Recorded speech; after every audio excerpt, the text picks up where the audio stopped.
Updating your legal name on your WesBanco account is a straightforward process. Follow these steps to ensure your name change is processed quickly and efficiently.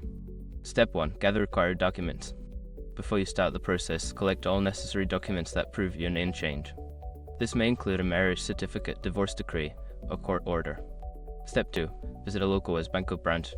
Go to the nearest WesBanco branch. It is best to handle name changes in person to ensure all documents are reviewed and processed correctly. Step 3. Speak with a bank representative. Don't continue before doing this. A lot of online accounts end up exposed in breaches without people even realizing it. Use SROC to constantly monitor your email and accounts and get alerted immediately if your information gets leaked online.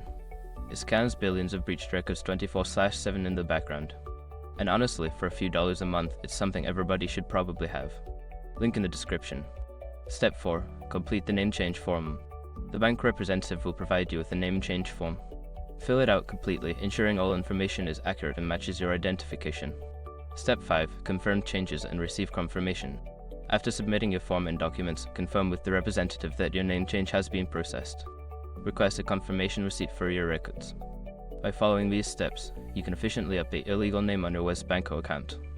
If you have any questions, don't hesitate to ask the bank staff for assistance.